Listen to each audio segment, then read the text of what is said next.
오늘 주신 하나님의 말씀은 골로새서 3장 20절 21절입니다. 자녀들아 모든 일에 부모에게 순종하라. 이는 주 안에서 기쁘게 하는 것이니라.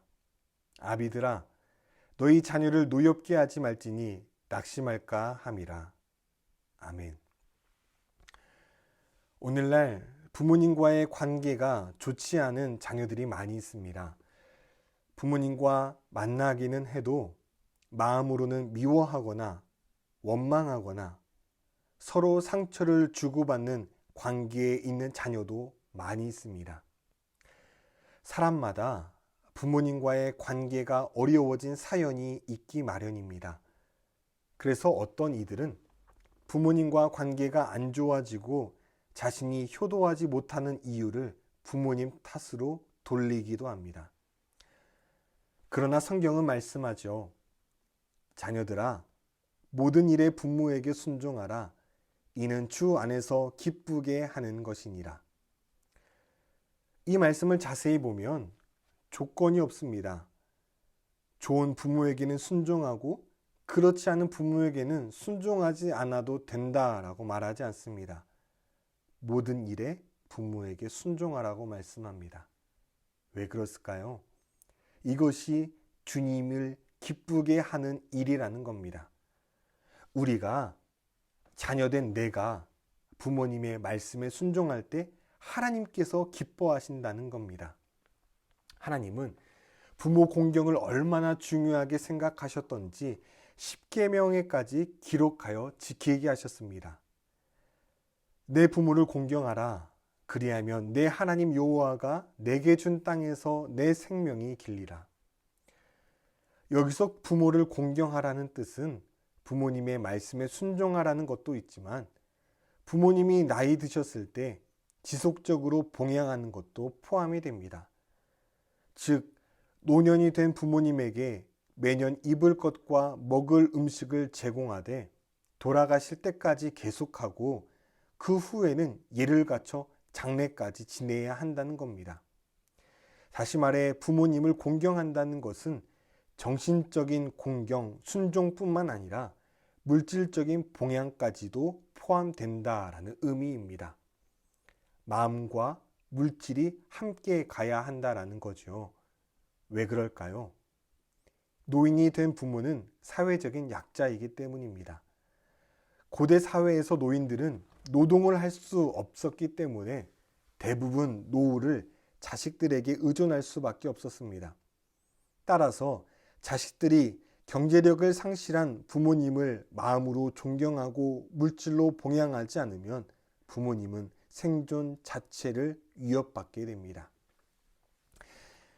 비록 개신교의 정경에서는 제외되었지만 외경인 집회서에는 이런 말씀이 있습니다.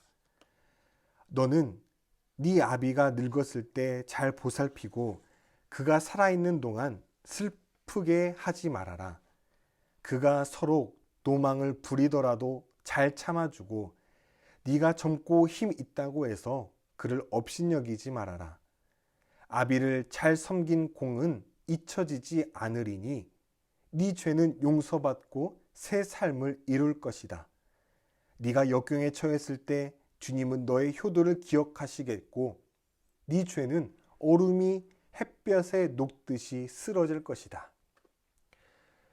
종교개혁자 마르틴 루터가 등장하기 이전까지 외경은 상당한 권위를 가지고 있었습니다.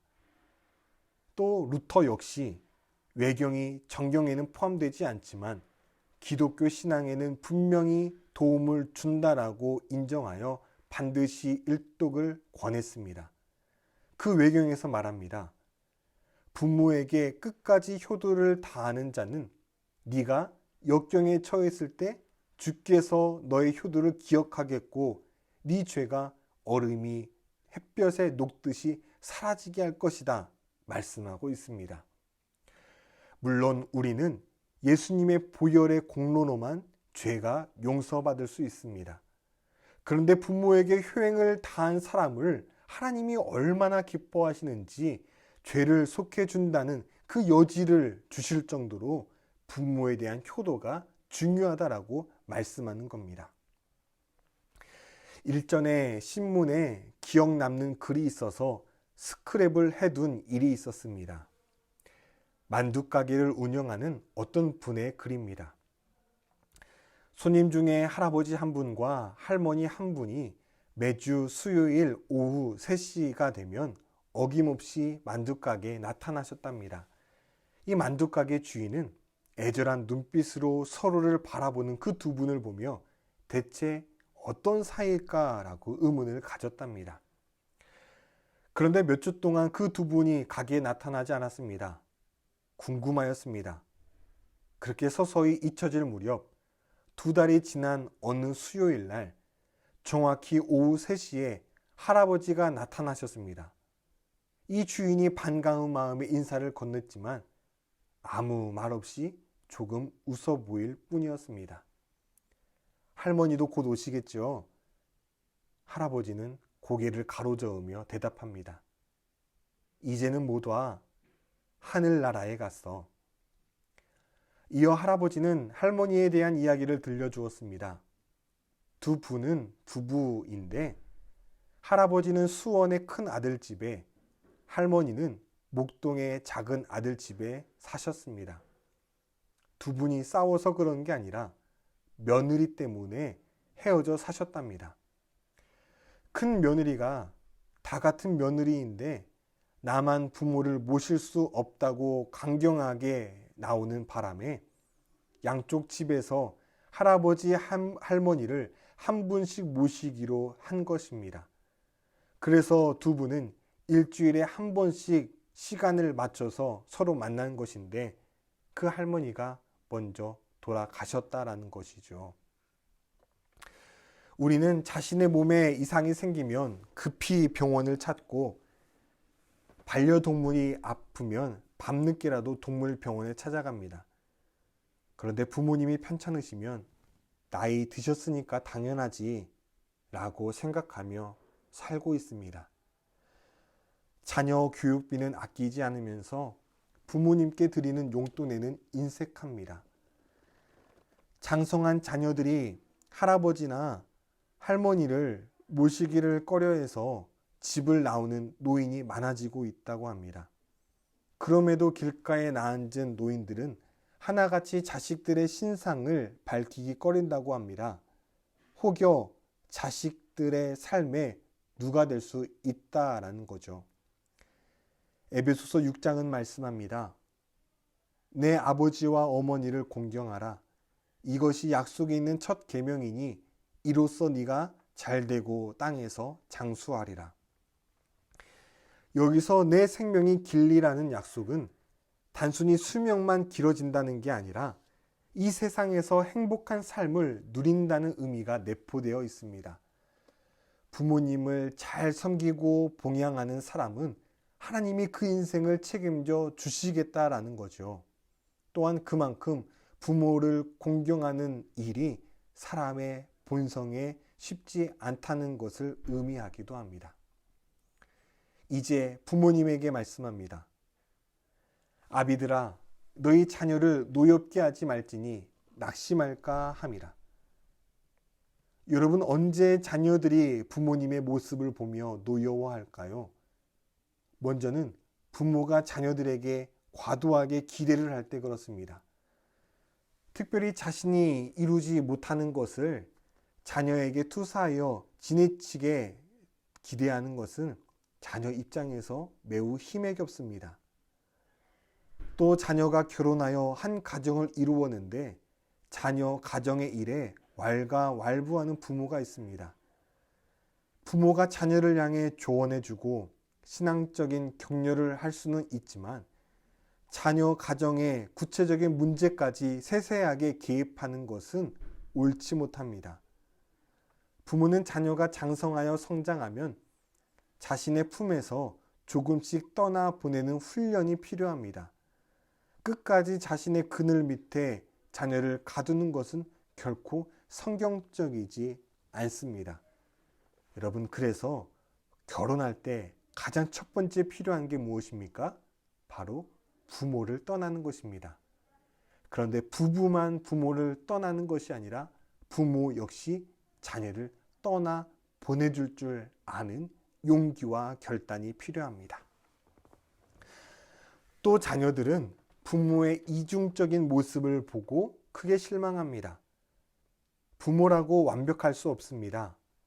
어린 자녀들은 부모가 모든 것을 다 할 수 있다라고 생각하지만 자녀가 조금만 성장해도 우리 부모님도 한계가 있구나 다 알고 있습니다. 때문에 부모님의 그 연약함 자체 때문에 자녀가 실망하는 경우는 매우 드뭅니다. 그러나 이율배발적인 그 부모의 모습을 보면 화가 나고 실망하게 됩니다. 부모들은 내 자녀를 어떻게 키울까에 대해서 고민하지만 정작 내가 어떤 모습을 보여줘야 하는가에 대해서는 중요하게 생각하지 않습니다. 그런데 자녀들은 가르쳐주는 것보다 보여주는 것을 통해 훨씬 더 빠르고 강하게 배웁니다. 때문에 아무리 좋은 것을 가르쳐도 부모가 실제로 그렇게 살지 않으면 교육에는 전혀 효과가 없습니다. 부모는 자녀에게 말로써 신앙 교육을 하기 전에 부모된 내가 하나님을 제대로 믿고 있는지를 돌아봐야 합니다. 자녀들에게 기도하라고 말하기 앞서 부모된 내가 기도 생활하고 있는지 돌아봐야 하고요. 성경 읽으라고 말하기 앞서 성경 읽고 있는지 돌아봐야 하고요. 믿음으로 살라라고 말하기 전에 믿음으로 살아가고 있는지 하나님을 의지하고 있는지 돌아봐야 합니다. 그리고 숱한 문제와 어려움은 있지만 하나님 안에서 행복하게 사는 모습을 부모가 보여주어야 합니다. 그러면 자녀는 그 모습을 보고 나도 우리 부모님처럼 하나님을 주인으로 모시며 의지하며 살아야지 다짐하게 됩니다.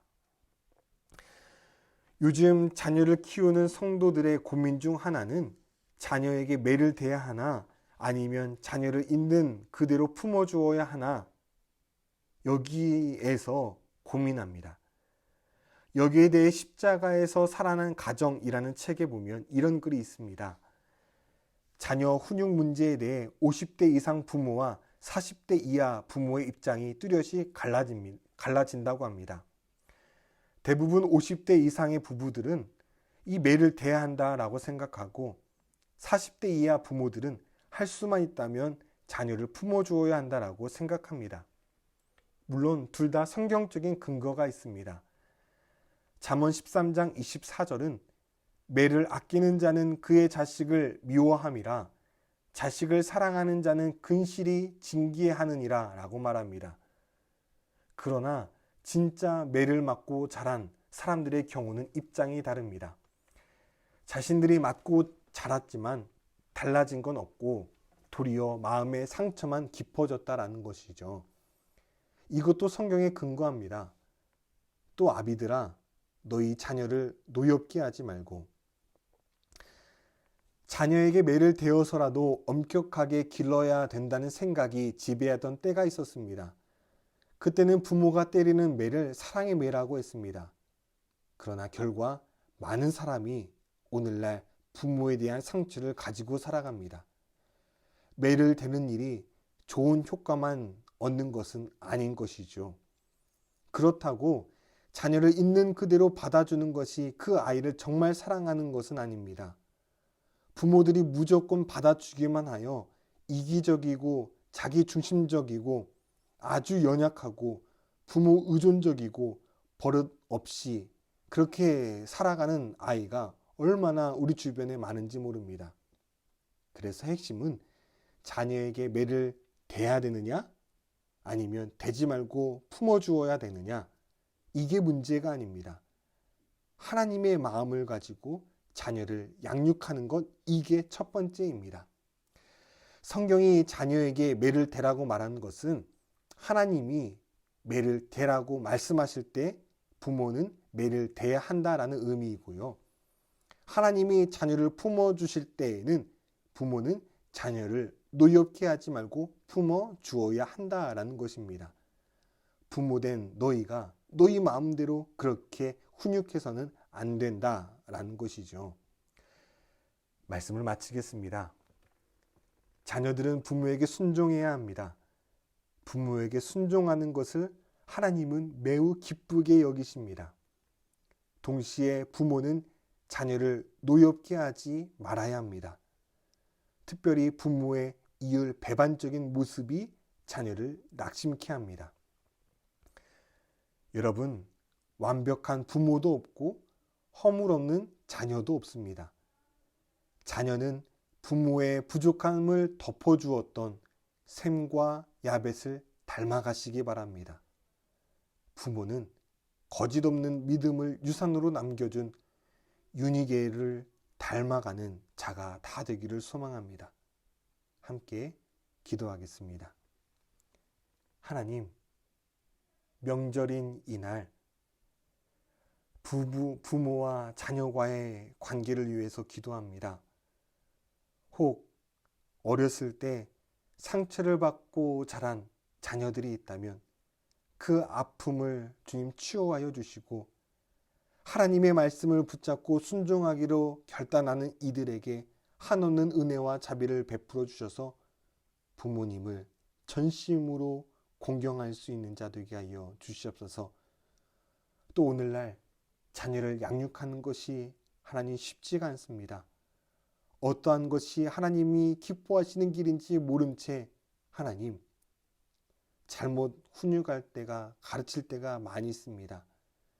지혜를 허락하여 주셔서 하나님의 말씀대로 하나님의 뜻에 따라서 바르게 양육할 수 있는, 그리고 믿음의 본을 보일 수 있는 부모된 우리가 되게 하여 주옵소서. 예수 그리스도 이름으로 기도드립니다. 아멘.